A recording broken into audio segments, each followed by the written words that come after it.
All right, so let's go to the world of the NFL. So I have obviously we got the NFL draft. I'm sorry, the combine happening this week. Want to probably reach out to someone who is covering this to try to talk more about it, a little bit more in depth, add a little bit more to the conversation than I myself could add. However, I have one leftover thought from the Super Bowl. And this is going to be a Chiefs segment, right? There's going to be heavy on the Chiefs. But is Chris Jones a first ballot Hall of Famer? Now, I do think Chris Jones is a Hall of Famer, but has Chris Jones reached skip the line territory? Right? Because there are certain players, Patrick Mahomes right now could call it a career.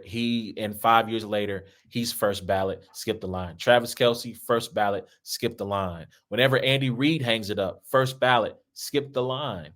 I know there's been a push for Steve Spagnuolo. Interestingly enough, he's a 5-time Super Bowl champion to skip the line. Or it might be 4-time. I don't know if he was the D coordinator for the second time they beat Brady. He might have been. But he's a 4-time Super Bowl champion for sure. There have been talks about, well, him becoming the first defensive or first coordinator, right, to make the Hall of Fame. So you have these certain caliber of players whose resume is so stacked that they're going to get in whenever they decide to retire. Here is my pitch. If I were in the room, because the writers vote on this, if I were in the room, here's my pitch for why Chris Jones should be a first ballot Hall of Famer. He's a 3-time champion. We got to start with that, right? In this Chiefs dynasty, he has been, I don't want to hit, not far and away its best player, but it's the best player. And if he wasn't the best player, he might have been the second best player on 3 championship teams. He's a 5-time All-Pro, 2-time first team, 3-time second team All-Pro. I forget how many Pro Bowls. I think it's like 4 or 5 Pro Bowls he's made to this point, which I don't really throw Pro Bowls in there because that accomplishment has become a little bit watered down because of how many people turn it down, right? But he also is a 3-time champion who's got some really big moments in at least 2 of their 3 Super Bowl victories. Like, I don't remember anything from Super Bowl, the last year's Super Bowl against the Philly that really stood out. But in this Super Bowl, he's got a couple of moments, obviously, where he possibly prevents touchdowns, right? He's taking points off the board. In the first Super Bowl, right, he's batting passes that should have been completions that potentially helped San Francisco win that first matchup. And so when you talk about narrative when it comes to Chris Jones, he is probably at best, the second best defensive tackle of his generation. At worst, the 5th or 6th or somewhere in the top 10, right? Because Aaron Donald has that on lock, right? Like, nobody's surpassing Aaron Donald. When you look at his contemporaries, Bryant Young, to me, who just went in 2022, is his closest contemporary that, at least off the top of my head, right? Brian Young has the title in 94 with the Niners. He was a 3-time All-Pro, once on the first team, 3 times on the second team. And to me, when you look at his resume, when you take all of that into account, to me, that is the makings of a first ballot Hall of Famer. He is part of the foundation of the Chiefs dynasty, right? I think the one knock you're going to have against him is that his numbers are not up to par with most of these greats. Like, even with Bryant Young has far better numbers than Chris. Obviously, when you compare him to someone like Aaron Donald, who's a skip the line guy, Aaron Donald has otherworldly stats in comparison to Chris Jones. But to me, like I said, when you look at Chris and what he's done and what he's meant to the organization, again, he's a foundational piece of the dynasty on the defensive side, right? To me, and you never know with the voters, because the voters can be fickle. You don't know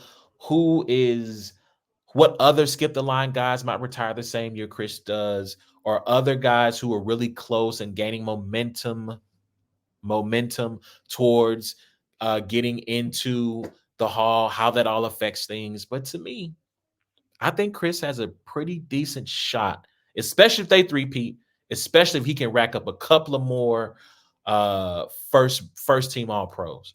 If he ends his career with 5 first team all pros, 3 championships, I to me, you have a hard time keeping him out at that point. Yeah, let me know what y'all think about that, right?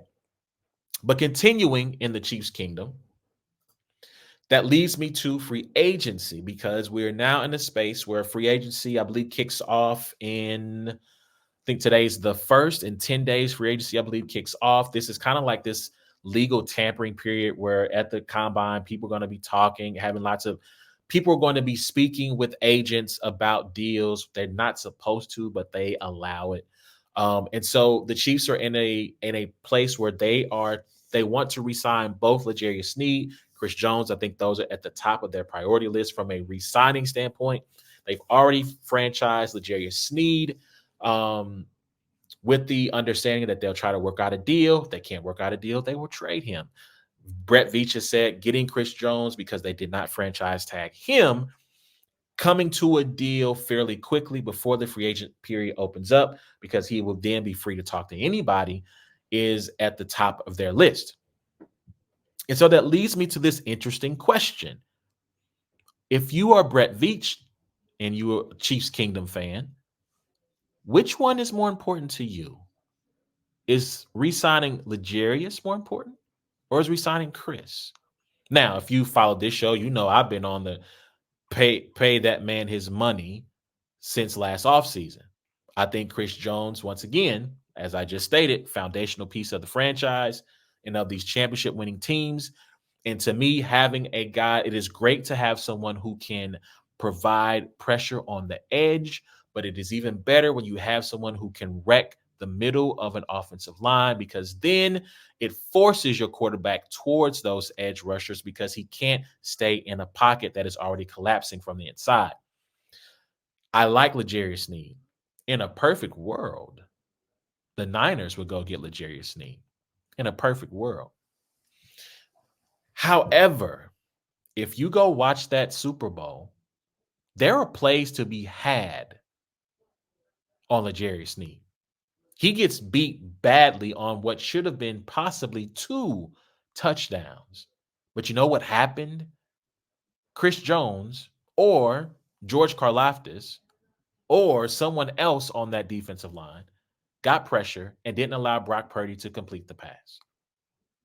Right? It's a real kind of chicken or the egg thing. Which matters more? A great coverage cornerback or a great lineman? Right? My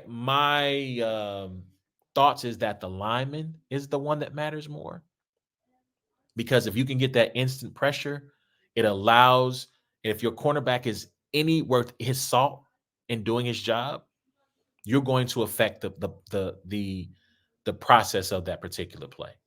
So for me, if I'm Brett Veach, or if I'm in that seat, I am absolutely doing exactly what he did, which is franchise tagging Snead and trying to get a deal done with Chris Jones before he can walk out that door. Because again, I think Chris Jones has maybe 3 years. If I can get him a 4-year deal with something that's heavy on early guarantees and signing bonus and backloaded, so at the back half of his career, I can potentially cut strings if he's starting to fall off in year 3. That's what I would do. And I would try to go find a cornerback in the draft, or maybe somebody in free agency, maybe Xavier Howard. Maybe he won't come as expensive as L'Jarius Sneed. I don't know. He's a little bit older, he's been banged up, coming off injury. And if you know anything about Brett Veach and the Chiefs, they love an open box special. they love to find a player out there who they can be had a little bit of a discount. And I get it, right? You're paying Pat Mahomes all that money. I understand. But y'all let me know what y'all think, Chiefs Kingdom. Who would you rather have going into free agency? Chris Jones or L'Jarius Sneed, if you can only choose one. All right, so last thing on the Chiefs. They this week released a video detailing their desire to renovate Arrowhead Stadium. Now, part of this is banking on the Royals moving downtown into the Crossroads district. And then once they leave, then they bulldoze the K, and then they build this whole new palatial, new walkways, tailgating, VIP, right? All these things that would just enhance the fan experience. However, as the same time as that piece of news is being dropped, the NFL Players Association drops their uh, ratings for teams on various different things, training staff, facilities, coaching, ownership, family. You'll see in a second, like family setup, all this stuff, right? And the Chiefs, well, for those of you who are watching on YouTube, and if you're listening on podcasts, please take the time to go to YouTube so you can see what I'm about to show the people here. This is the Chiefs scorecard. And let me tell you something. If this were being graded on a cumulative scale, they would be flunking, because these grades are close to flunking, I should say, because these grades are not good. Treatment of families, D. Nutrition, locker room, training staff all get Fs. Ownership gets an F minus, which is crazy to me, given the fact that this is a three-time championship winning team in 5 years. An F minus for ownership is just mind-boggling. Now, I want to be fair to the organization. I have no idea what this really means, right? To me, this doesn't let me know anything other than the players are maybe just a little dissatisfied with some things, right? That's the first step, but I don't understand. I'm not sure exactly what the point is of this, right? What the bigger picture of this is, because I know Mike Evans is going to be a free agent, right? He's still talking to the Bucks, but he's going to test the market. Let's just say they offer Mike Evans $25 million a year for 3 years. I think Mike Evans is coming to Kansas City if that's the case, if that's the deal he's being offered, right? So it's not as if this hinders the Chiefs in signing free agents or getting people to come to Kansas City. However, I will say this. When you look at that ownership score, when you look at the facility score, and I think a big part of the facility score is they wanted to have, an upgraded facilities because they spend their time not in the locker room inside Arrowhead, but at the practice facility. They spend a lot of, because that's where they practice. They spend all their time there, right? And so I know Clark Hunt promised that things were going to be improved, things were going to be better, but that didn't happen, right? I think all they got were chairs. They got chairs that had backs on them, which to me, that just seemed like that was the least you could do, right? Maybe I'm tripping. There's a perception that I've seen float around on social media from various, not like, these troll accounts, but from actual sourced, real journalists, real people, that the Chiefs are cheap. Now, that's an EBP situation. That's everybody but Pat, right? Like, they're not being cheap with Pat, right? Patrick Mahomes is getting, if he wants a new deal, Patrick Mahomes is getting a new deal. Everybody else, well, you kind of, we'll see. You get in where you fit in, right? There's a little bit of, like I said, I believe, of a reputation that they're cheap. And whether that's fair or not, I think when you look at those scores, when you look at the treatment of families, when you look at the facilities, when you look at the ownership, the dietitian, training staff, so on and so forth, which, if you're part of the training staff, like, how do you feel? Like, dog, D? A D? Anyway, I think that there could be a little bit of people. This is confirmation bias for those people who feel like, yeah, Clark Hunt's not. He's going to do the bare minimum, right? I'm not going to call him Mike Brown of the Bengals, because if I show you some of the comments from their scorecard, that's pretty crazy. But yeah, I think there's a little bit of that going on where people that perception is going to be there. And to be honest, I think when you think about them missing out on some of these free agent wide receivers, the Odell Beckhams, the DeAndre Hopkins, I think most Kansas City Chiefs fans have already dismissed the idea or notion that they could even sign a Mike Evans. I do wonder how this affects those kind of players that the Chiefs might want to sign.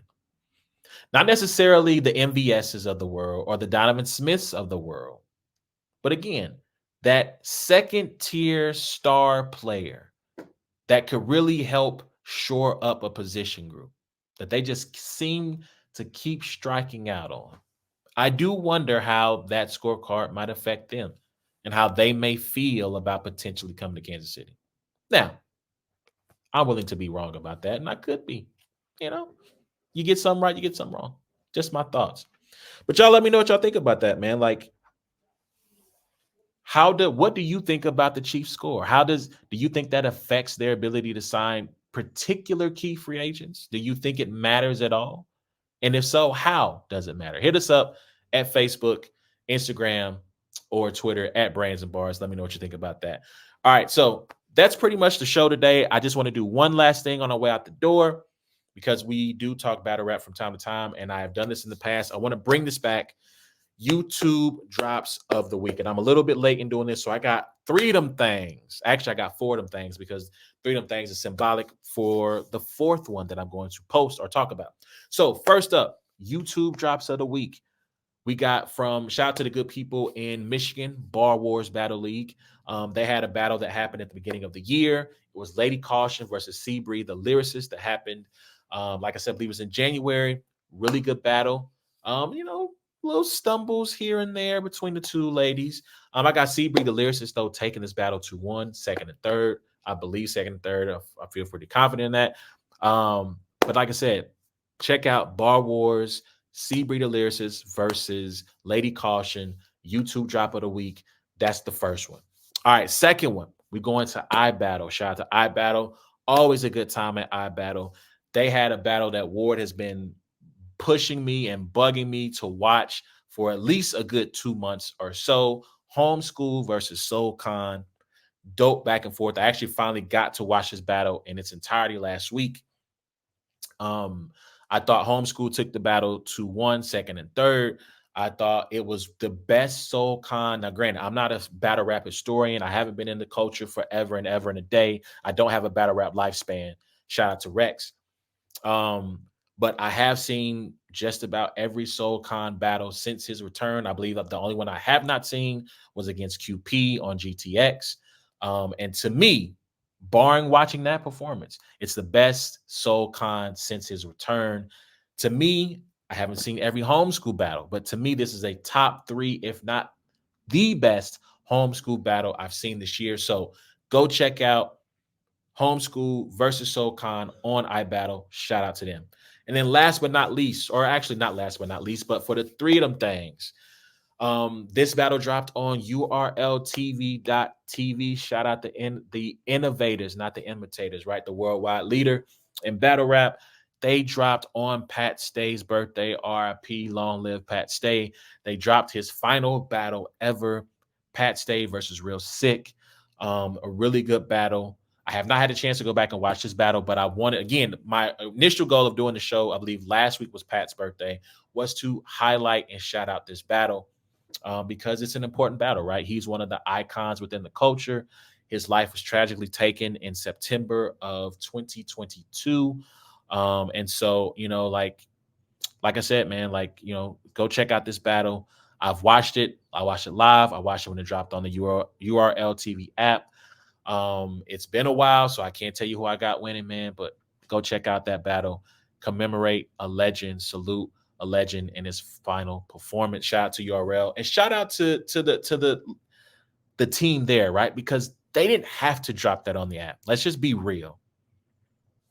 They could have kept that battle on the app and said, if you want to see it, you got to go pay $7.99, get the app and check it out. So salute to Chico P, Beasley, Smack. Shout out to them for doing it on his birthday as well. I thought that was a very nice touch and a very nice gesture. So shout out to URL. And speaking of URL, the final YouTube, it's not really YouTube, it's really an app drop. Chef Trez versus Fonz dropped on the app this week. That is, I haven't made my way through that entire battle, but I wanted to at least shout it out because I'm through the first round. I think I'm into Chef Trez's second. The first round from both of them was fire. Really dope rounds, really dope material, man. So I can't wait. I'm probably going to finish the rest of it this weekend. But if you have the app, go check out Chef Trez versus Real Sick. If you want to see it, I'm sorry, Chef Trez versus I'm gonna say Real Sick. Chef Trez versus Fonz. Go check it out. If you don't have the app, get the app. $7.99 a month. Check out the battles. All right. That's my time, man. One more time. YouTube drops of the week. Shout out to Bar Wars. Lady Caution versus Seabreed the Lyricist. Dope battle between two good female MCs. I battle Homeschool versus SoCon. Really, really dope back and forth. By the way, Homeschool's third. Really touching. Fire third. One of his best rounds ever. Pat Stay versus Real Sick. Long live Pat Stay, man. Go check that battle out on URL TV. And then URL TV app. Chef Trez, Fonz. Check them out. That's my time, man. Thank you for tuning in. Thank you for watching. Please remember, you can check out every episode of It's a Black and White Thing by going to the podcast app of your choice, searching for It's a Black and White Thing or hashtag Brains and Bars. Rate, review, subscribe, share, all that good stuff. You can also check out every episode that we do on YouTube by searching at Brains and Bars. Give us, I almost said 5 stars. Rate, review, subscribe, share, tell a friend to tell a friend. It's those boys again. You can also follow us on social media by going to YouTube, by going to Facebook, Instagram, or Twitter, searching at Brains and Bars. Follow us on each of those platforms. Shout out my guy A Ward, man. Like I said, he's in New York. Caskets versus Classics 2 going down this weekend. Queen of the Ring. Give it up for the ladies. Shout out Debo. Shout out Vague. Shout out Babs. And that's my time, man. Until next time, it's been the Black and White Thing. Good night. Y'all have a good evening. And I will holler at y'all next week.